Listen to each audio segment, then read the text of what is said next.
إلهي لا تعذبني فإني إلهي لا تعذبني يا رب فإني مقر بالذي قد كان مني إلهي لا تعذبني.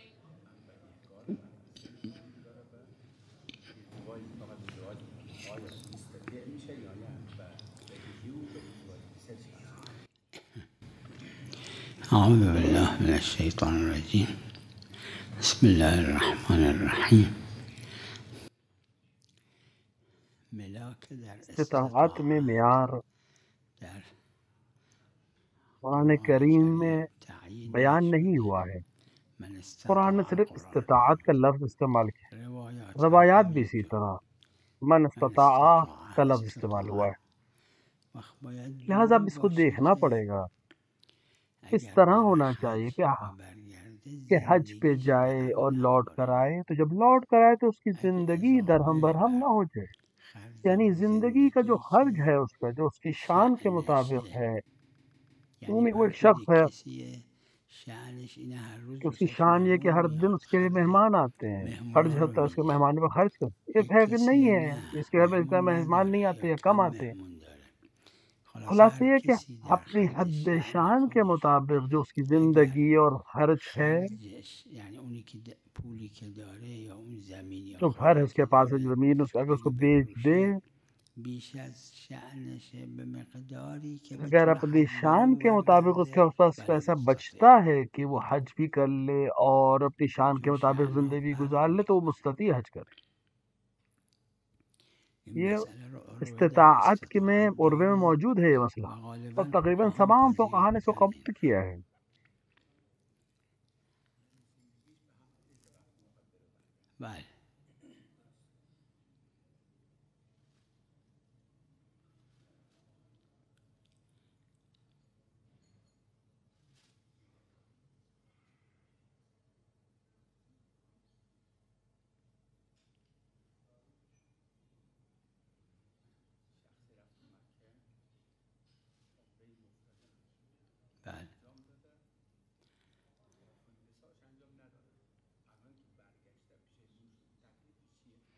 اس کی ذمہ داری ہے کہ اگر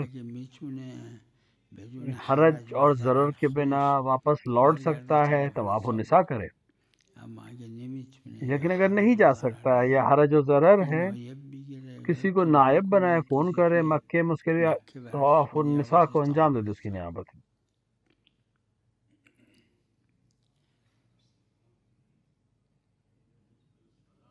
نعم بله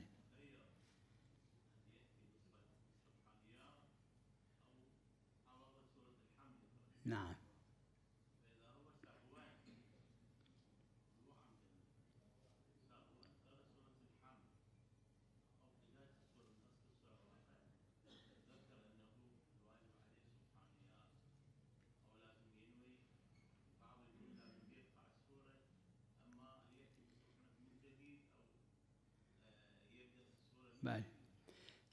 بعض قائل ہیں اس شکل لیکن اگر وہ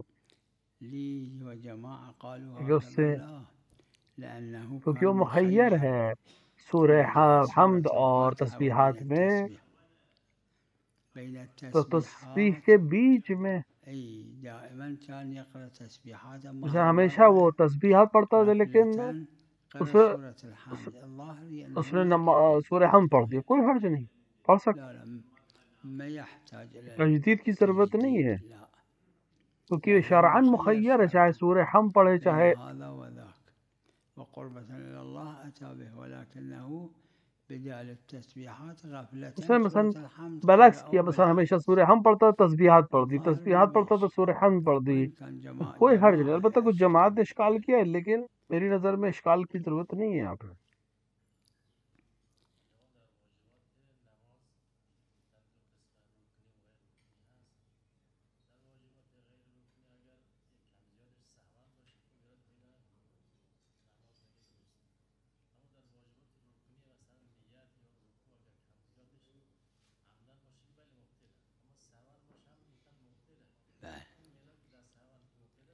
اس کا معیار یہی ہے، کیونکہ دلیل نے کہا کہ نماز نہیں ہے مگر یہ 5 چیزیں، یہ 5 چیزیں ہیں، مطلق ہے، حتیٰ اگر بھول کے بھی یہ رکوع نہ کرے تو اس کی نماز باطل ہو جائے گی، بھول کر بھی اسے تکبیرۃ الاحرام نے کہا اس کی نماز باطل ہو جائے گی۔ ان 5 کے لیے تو روایت ہے، نیت کے لیے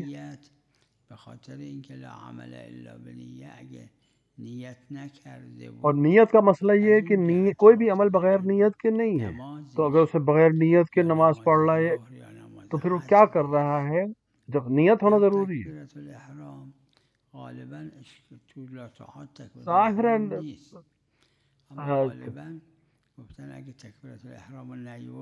تکبیرۃ الاحرام اس 5 میں تو نہیں شامل ہے، لیکن کہا یہی کہ اگر تکبیرۃ الاحرام کو نہ کہے تو نماز باطل ہے، کیونکہ اس کی دلیل یہ ہے کہ تکبیر کے بنا نماز شروع ہی نہیں ہے، تو اسے گلن نماز شروع نہیں کی ہے۔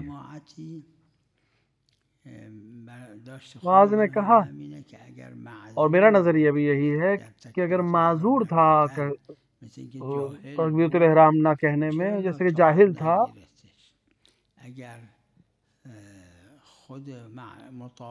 تو کیوں اس کو آ کے کیوں ہم باطل قرار دیں؟ لا تو عد کی ظاہر یہی ہے کہ ان 5 کے کہ اگر یہ 5 ہو جائیں تو نماز صحیح ہے، تو یہ 5 تھیں تو یہ تکبیرۃ الاحرام اس کا جز نہیں ہے، لہٰذا میری نظر میں اشکال نہیں ہے اگر غلطی سے اس کے بھول جائے یا علم نہ ہونے کی وجہ سے بھول جائے تکبیرۃ الاحرام۔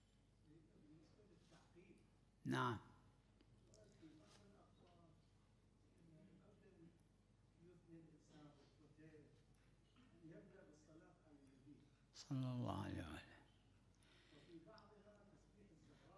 سلام اللہ نعم هذه مثل جیسے کہ حدیث معروف ہے کہ ہر امر کے لیے ہر امر کے لیے ضروری ہے کہ بسم اللہ کہے، اگر نہیں تو وہیں پہنچے گا۔ اور اسی طرح ایک اور جگہ پہ آیا کہ اگر جو سورہ ہم نہ کرے اس کا عمل جو ہے وہ کامیابی تک نہیں پہنچے گا۔ تو یہ اس طرح کے مسائل کا مطلب یہ ہے کہ دوسری چیزوں کے مقابلے میں اگر مثال کے طور پر بسم اللہ یا الحمدللہ کے علاوہ جو چیزیں اگر ان کو استعمال کرے تو یہ فائدہ مند نہیں، مگر ان میں سے آپس میں اختیار ہے اس کو۔ اسی طرح روایت نے کہا ہے کہ بہترین عمل جو ہے صلوات بھیجنا ہے رسول اکرم صلی اللہ علیہ وسلم ان کیا۔ بعض روایت پہ ہے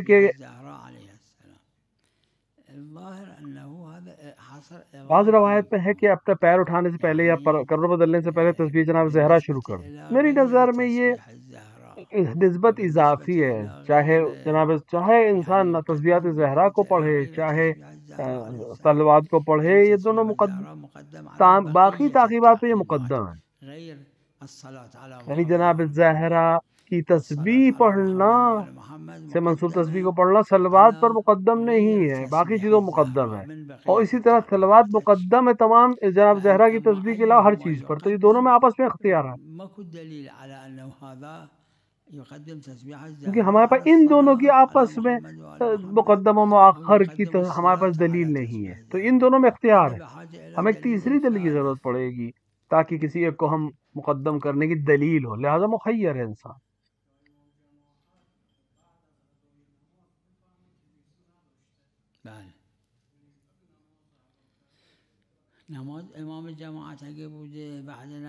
اگر امام جماعت تھا اور اس کو بعد میں پتہ چلا کہ اپنی نماز سے وضو نہیں کیا تو اس کی اپنی نماز باطل ہے، لیکن جنہوں نے اس کے پیچھے نماز پڑھی ان کی نماز صحیح ہے۔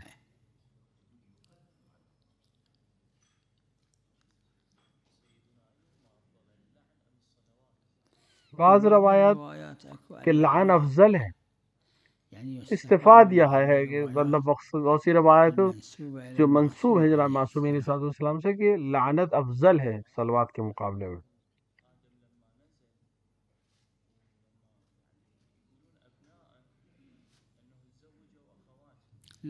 یہ عامہ کا کہا، امام صادق علیہ الصلوۃ والسلام نے ایسا نہیں کہا کہ یہ نہیں کہا ہے ہمارے علماء نے. حدیث پہ ہے کہ یہ عامہ کا دلیل کہ اللہ نے 4 لوگوں کو خلق کیا، آدم اور حوا، اور 2 لڑکیوں کو خلق کیا آدم کے لڑکوں کے لیے، کہ جناب آدم کے بیٹوں نے ان 2 لڑکیوں سے شادی کی. اب جو ان کی اولادیں ہوئیں وہ آپس میں چچا زاد کے رشتے سے تھی تو آپس میں شادیاں کر سکتی تھی.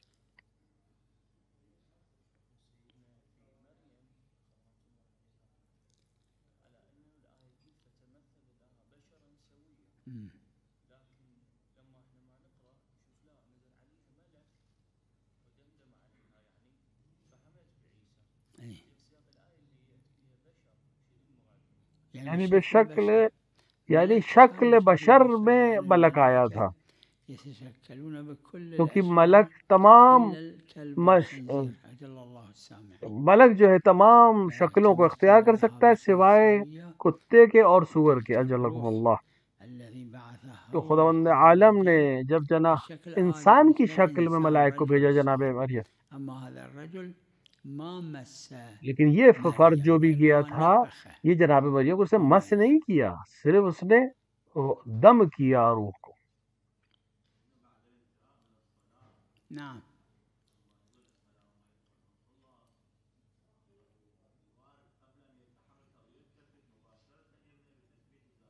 نعم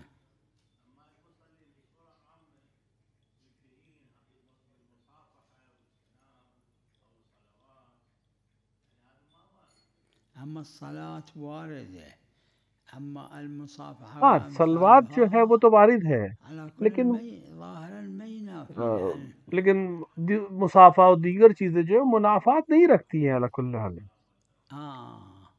المصافحة بعد الصلاة اولا عمومات عندنا نہ بس چونکہ عمومات ہیں، لازم الا في كل موضع مصافحہ اپنے آپ میں عنوان ہے. اذا تصافح المؤمنان تحاتت مصافحہ کے لیے الگ سے روایت کی ضرورت نہیں ہے ہمارے پاس. اگر 2 مومن آپس میں مصافحہ کریں تو ان کے گناہ ختم ہیں. بعد الصلاة هذا هم فد مورد شكوا منه. اگر انسان شک کرے کہ نماز کے بعد مصافحہ کرنا چاہیے یا نہیں کرنا چاہیے، ہمیں دلیل کی ضرورت نہیں ہے. مصافحہ کے لیے ہمارے پاس روایت ہے، اور روایت معراج بھی ہے کہ جب جناب رسول اکرم معراج پہ گئے مکہ مکرمہ سے مسجد اقصی، تو روایت تو مسجد اقصی میں انبیاء کے ساتھ نماز پڑھی اور امام بن کے، اور نماز کے بعد انبیاء نے جناب رسول سے مصافحہ کیا. لہذا باب مستحبات میں یہ کافی ہے ہمارے لیے.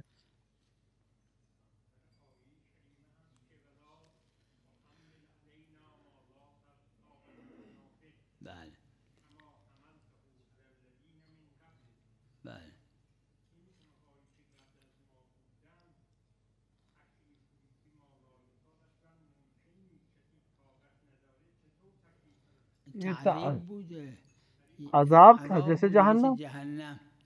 خدا ظالمین جہنم میبره مگه طاقت جہنم خدا جو ظالمین کو جہنم میں لے جائے گا تو کیا اس کے اندر طاقت ہے جہنم کے لیے؟ نہیں ہے. نه اما کجا داره که این تکلیف لا یطاق، لیکن کہاں پر ہے کہ یہ تکلیف ہے لا یطاق؟ اگر کسی نے گناہ نہ کیا، تکلیف لا یطاق اگر اس کے اوپر تکلیف دی جائے تو تکلیف لا یطاق نہیں ہے. لیکن اگر اس نے ظلم کیا ہے، گناہ کیا ہے، پھر اس کے اوپر تکلیف دی جائے تو پھر معلوم ہے کہ حق ہے اس کا. جزا داره میده.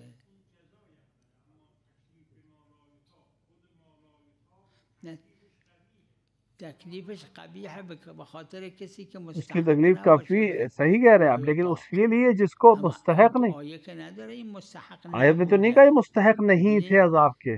خدایا ما اونجوری که ما لا یطاق به گذشته ها انجام دادی با ما نکن.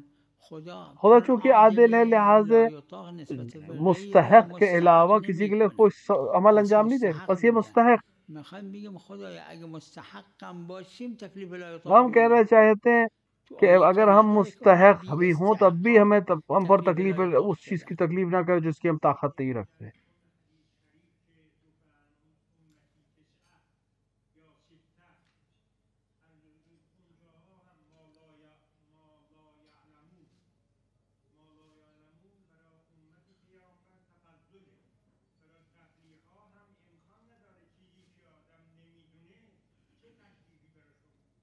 تکلیف ہونا چاہیے قضا کی، یعنی قضا کر کسی نے نماز پڑھی بغیر وضو کے، پھر اس کو خیال تھا کہ میں نے وضو کیا، لیکن اس کو بعد میں بتایا کہ وضو نہیں، اس کو قضا کرنا ہے کہ نہیں؟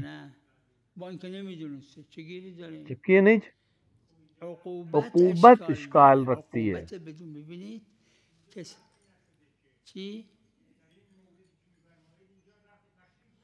بھائی یہ کہ جہل تھا پھر بھی نہیں ہوا رفع تکلیف، یہ نہیں ہے مسئلہ، نہیں ہے۔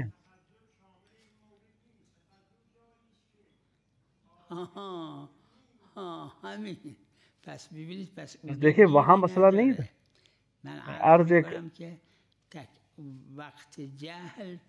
جہل کے وقت حکم دینا صحیح نہیں ہے، خلاف ہے، لیکن اس کے بعد قضا کا حکم دینا یہ تو مسئلہ نہیں ہے، دو مسئلے ہیں۔ لیکن یہاں پہ استثناء ہوا ہے، لا صلاۃ بغیر طہور یا الا بطہور، لیکن استثناء کر دیا اس قاعدے کو، دو مسئلے۔ ایک یہ کہ ہم پر وہ چیز کی تکلیف نہ کر جو ہمیں طاقت نہیں ہے، ہاں جو اس کی ہمیں طاقت نہیں ہے ہم پر نہیں تحمل کرے گا، لیکن اگر استحقاق ہے تب تو پھر لا تحمل کی بات نہیں آئے گی۔ ہم دعا یہ کر رہے ہیں کہ ہم اگر مستحق بھی ہوں تب بھی نہ کرو ہمارے ساتھ، یہ ہے معنی۔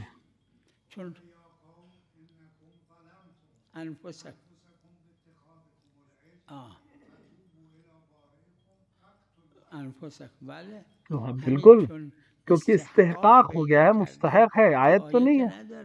لا تحملنا ما لا طاقة لنا كما حملته على الذين من قبلنا، یعنی حملته على الذين من قبلنا بغیر استحقاق کی آیت تو نہیں کہہ رہی، خلاف عدل ہو جائے، جو مستحق ہے خود تو دے گا، بغیر استحقاق کے تو خدا انجام نہیں دے گا، لیکن ہم ظاہر آیت کے ساتھ قطعی ہے یہ بات، کیونکہ عادل ہے، ظلم نہیں کرتا ہے، جو مستحق ہے کسی چیز کو حمل کرنے کا اس کے اوپر پھر حمل نہیں کرے کسی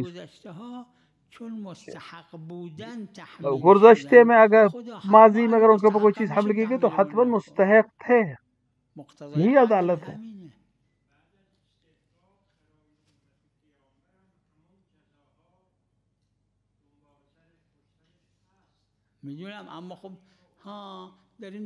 ہم بھی درخواست دیتے رہے ہیں کہ ہمیں معاف کر دیں، اس سے استغفار کرتے ہیں، طلب مغفرت کرتے ہیں، اس طرح ہے، کیونکہ خدا عادل ہے، ذرے کے برابر خدا ظلم نہیں کرتا۔ تو بس ضروری ہے کہ ہم کہیں کہ استحقاق کی وجہ سے ان کے اوپر ایک عمل انجام دیا، جس چیز کے مستحق تھے خدا نے ان کے اوپر اسی چیز کو حمل کیا، لیکن ہم کو معاف فرما دے، یہ ہم دعا کر پیغمبر کی برکت سے اور ان کی امت ہمیں معاف کر، یعنی اگر ہم مستحق بھی ہیں اس چیز کے تو ہم پر حمل نہ کر، دعا کر رہے۔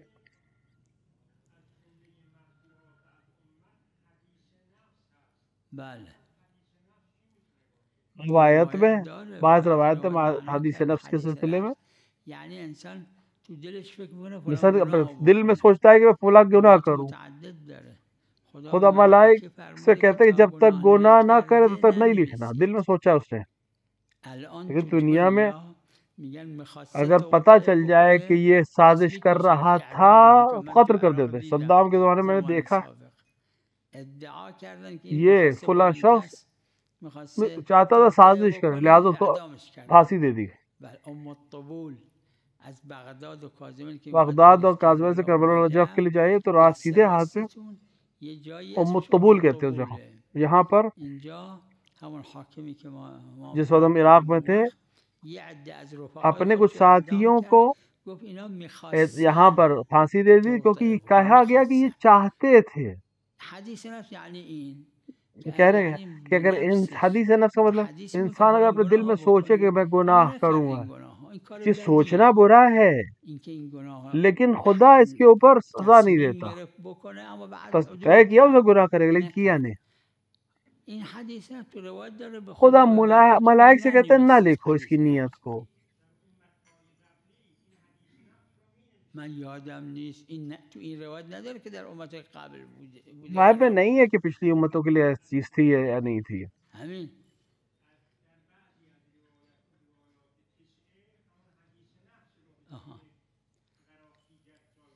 میدونم رفع عن امتی نه وقت این تسعه دونه دونش رفع است یا با تسعه بودن. اب سوال یہ کہ یہ 9 چیزیں جو میری امت سے اٹھا لی گئی اس کے ساتھ 9 چیزیں یا الگ سے کوئی چیز؟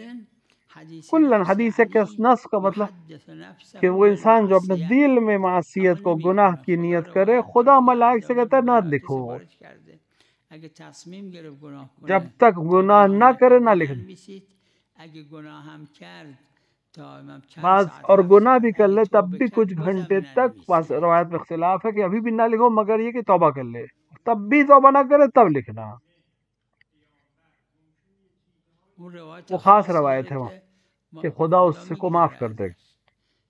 کہ حضرت نے فرمایا حضرت سے فرمایا کسی شخص نے چیز افتاده فرمودن ها چی فکر کردی که خدا رو که تو فکر میں چلے گئے خدا کہاں سے آیا ہے کدھر ہے. فرمودن بگو لا اله الا ایک لا الہ الا اللہ ایک ذکر کہو خدا تمہیں معاف کر دے. وہ حدیث نفس کے علاوہ کی بات. حدیث نفس یعنی گناہ.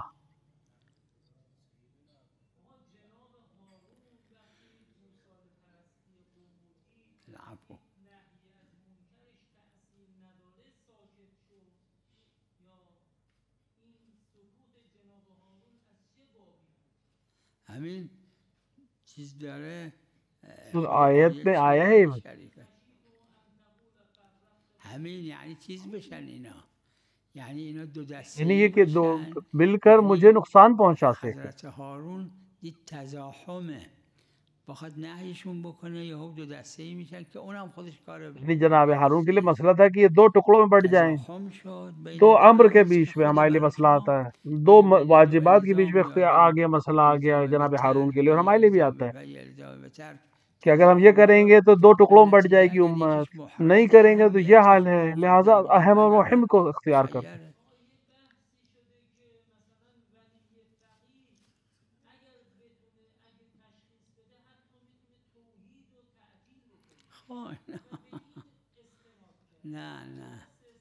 نه اصل حرف درست نہ یہ پہلے جملہ صحیح ہے نا اس کے مستند استناد کرنا اس آیت سے بھی تزاحم ہے.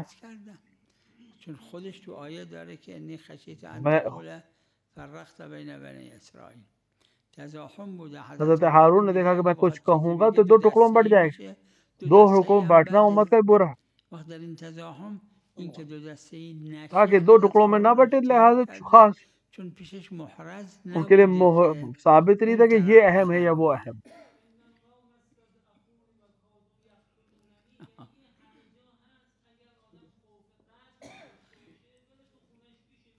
مختلف جگہوں پہ الگ الگ بحث ہو. اگر اصول دین میں مسئلہ ہو تو کوئی حرج نہیں. ہم تھے جب فقہا نے عراق میں اپنے رسالے میں بھی لکھا کہ شرائط امر معروف و نہی منکر فروع دین ہو. لیکن اگر اصول دین ہو تو یہ شرائط نہیں ہے.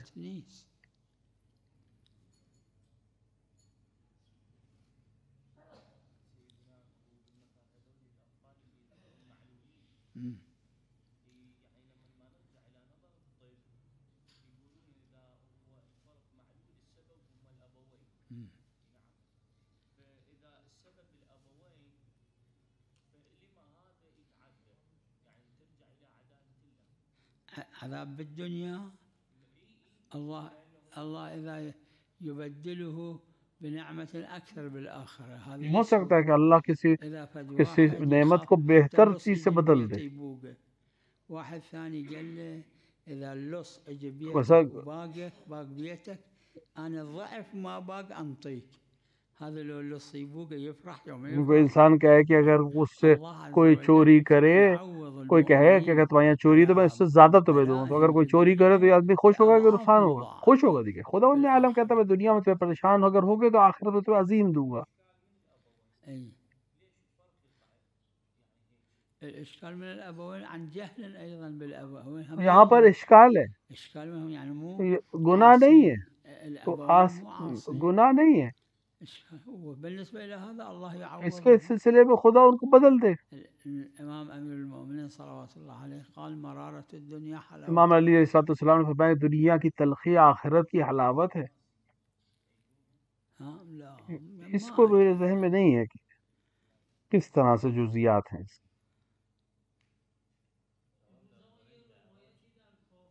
ببخشید بله.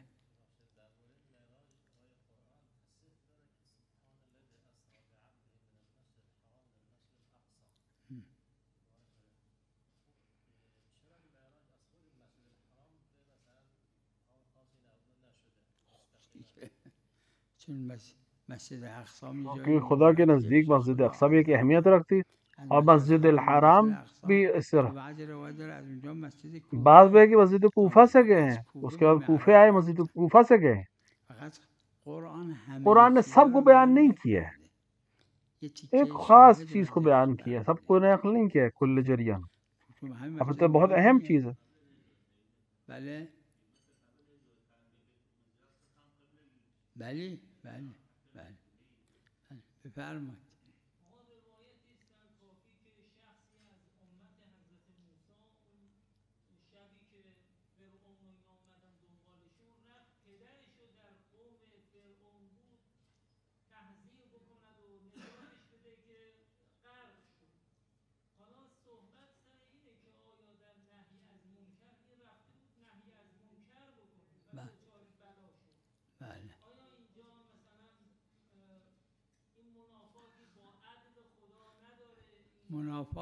اسی وجہ سے منافات ہے. اولا جب بلا خداوند عالم مومن کے اوپر اطلق اس کو عزا اس کو دنیا آخرت میں بہتر انعام کے ذریعے سے. مثلا کوئی کسی سے کہے اگر تمہارے گھر میں چوری ہوئی تو جو کچھ لے جائے گا اس کا ڈبل میں تمہیں دو. اگر اس کا چوری ہو تو خوشحال ہوگا کہ مجھے بہتر ملے گا. دنیا اور آخرت بھی اسی طرح. امیر المومنین صلوات والسلام سے روایت ہے کہ آپ نے فرمایا کہ دنیا کی تلخی آخرت کی حلاوت ہے. مومن اگر دنیا میں تلخی دیکھی تو آخرت اس کو ضرور حلاوت ملے. تو لہٰذا اس کو ناراحت نہیں ہونا چاہیے، پریشان نہیں ہونا چاہیے، اس کو خوشحال ہونا چاہیے.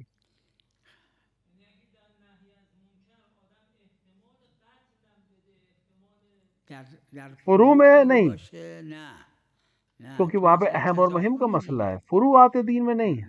ہاں اصول دین میں ہاں حتی یقین اب قتل ہو جائے تب بھی کوئی حرج.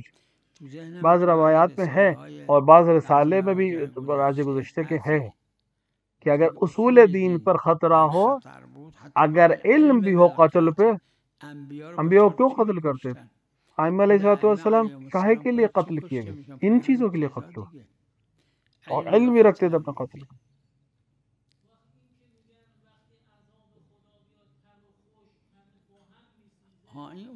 روایت میں ہے، جس روایت میں 40,000 عاصی بودن بقیه فما 40 یا 60,000 حضرت فرمودن بخاطر که اونام حضرت نے فرمایا کیونکہ وہ راضی ہے. تر و خوش اس معنی میں یعنی جو گناہ کر رہا ہے وہ بھی اور جو اس پر راضی ہیں وہ بھی.